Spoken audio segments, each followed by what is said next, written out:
taking the podium is Philadelphia Union head coach Jim Curtin. Jim will give an opening statement, then we'll open the floor to questions. And just to reflect back on Montreal, obviously a disappointing result for the group after putting so much into the game versus Dallas. Again, having a good week of training, we came out and we're not at our sharpest. Montreal made it hard on us, so credit to them. They took away El Seno, they took away Harris, they made it hard on our key guys. We still had chances, and we didn't execute in front of goal. A couple bounces here or there off the post and out, and then it leads to them putting together a good play, getting that first goal, and then us chasing and getting punished for throwing a lot of numbers forward. So tough spot, obviously, and a really hard result for our guys. We feel like we've let the fans down, and we're upset in that regard, but have an opportunity now to go on the road out to California, to San Jose, and play against a revamped San Jose roster, and try to get a result out there. Any questions for Jim on the floor? Psychologically, do you guys kind of rebound from a home loss like that? Yeah, it was tough. Again, it had the feel of a game where, especially in the start of the second half, that we had a pretty good control of. Weren't really giving them a lot of chances. Had done an okay job on Piatti, I thought. Jamali's obviously a talented player as well. We fell asleep a little bit with our team pressure to Saman, and he plays the long diagonal that Lovitz just gets enough of to slow it down. We have an opportunity to clear the ball. We don't get it cleared, and our recovery sprints to our spots weren't what they needed to be on that play, and it bounces a little bit fortunately to Jamali, and he makes no mistake about it. So it's a hard loss to take for the guys, again, because we knew that with a result there, we could put ourselves back in the thick of things, and now we have to chase, which is tough. That play, where Yeah. Josh makes that play, in retrospect, I know you talk a lot about just kind of ending the plays, and that's kind of just 1 second, real quick reaction. In retrospect, is it maybe easier for him to just play that ball out and live to fight another day instead of playing it?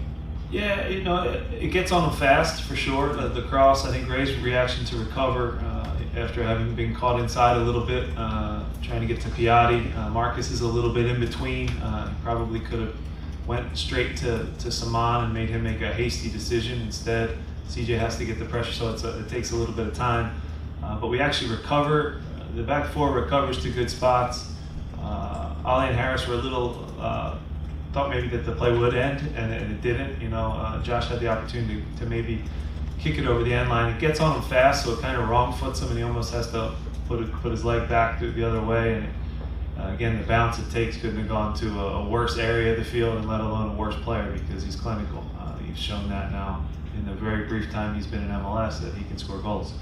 He's very talented, and that's what the DP does in that situation. He buried it. So again, we had opportunities to clear it.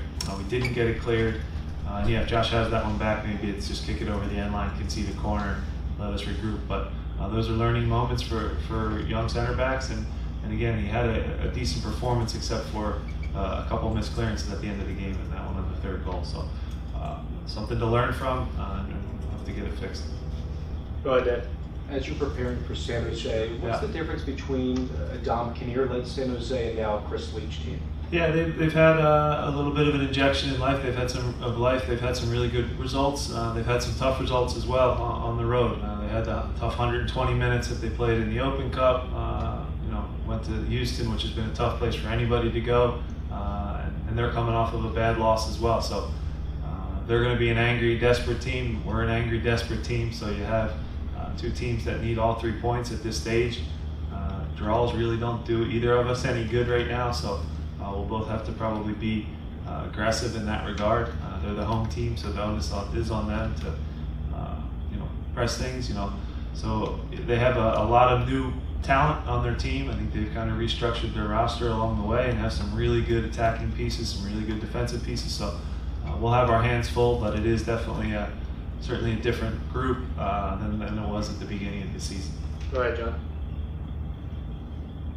I know you're still in it, and the team's, for good reason, treating the season like you're still in it. Yeah. But is there a point at which you may say, hey, time to give the young guys a shot, and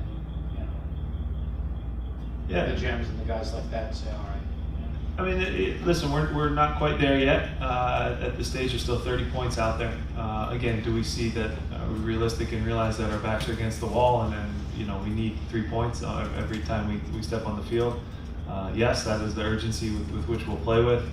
And whether young guys are on the field or old guys are on the field, the ultimate goal is to still win. It's still to win games. So I think that even in young players' development, so much of it is learned, and your level gets risen by knowing what it takes to win. So to just throw the 10 completely young new guys out on the field, that's kind of setting them up for a disaster. I know they're not implying that, but at a certain point when we do have the right pieces around, we've shown the confidence to throw at them into big spots.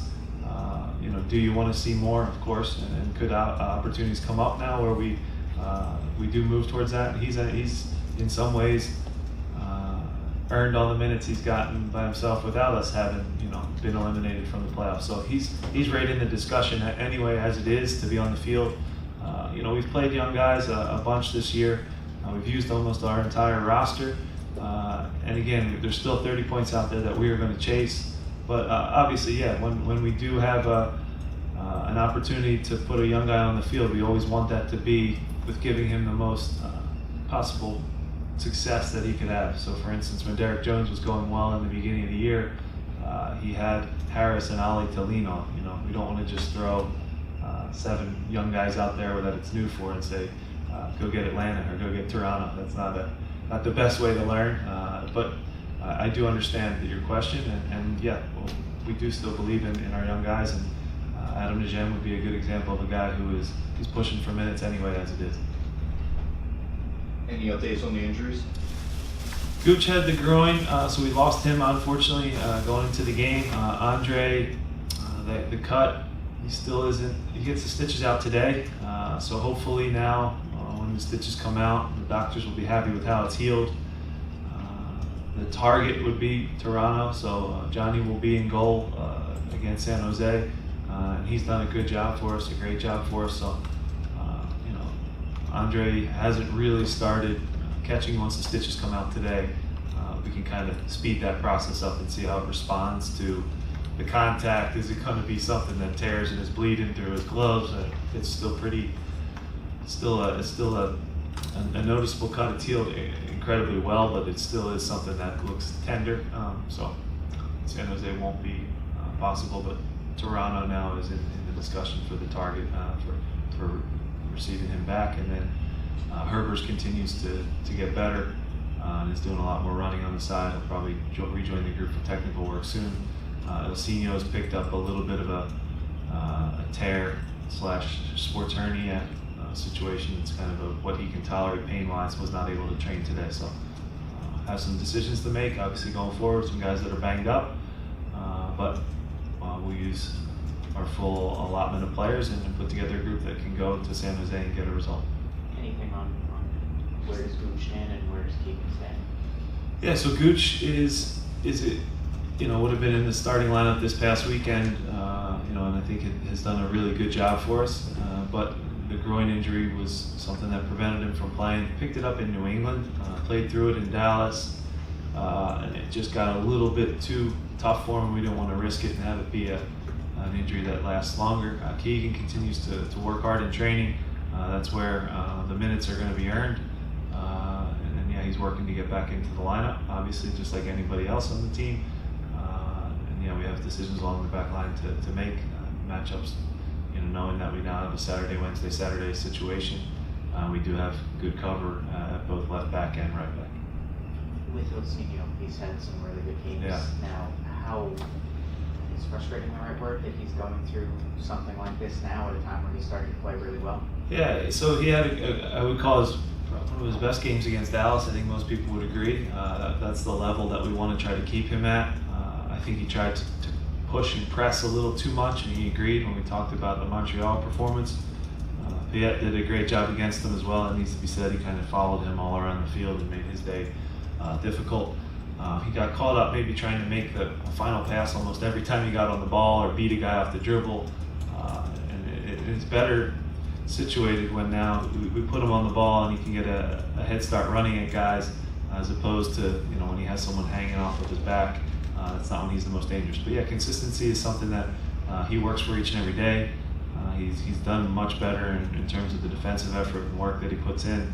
But yeah, every time it seems we get him going or we get a real positive performance, there's a setback with an injury or with a tough game or a little knock here or there. So it's a challenge, but at the same time, still a very talented player. When he's playing at a high level, is very dangerous. Go ahead, Dave.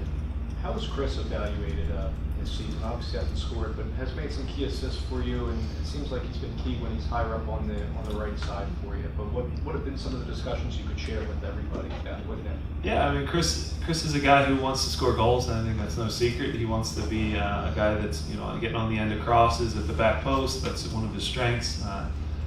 This year, for a variety of different reasons, whether it be us not getting him enough service, whether it be him coming back too deep for the ball sometimes.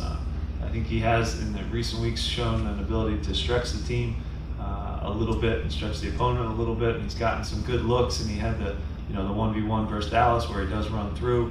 And it just hasn't gone for him. It's been one of those years for him. He's contributing in other ways, obviously with assists and his work defensively and winning all his aerial duels and that kind of thing. But obviously nobody wants to score more than Chris does. And again, trying to just take the pressure off and not have him press and put pressure on himself because again, he is a key player.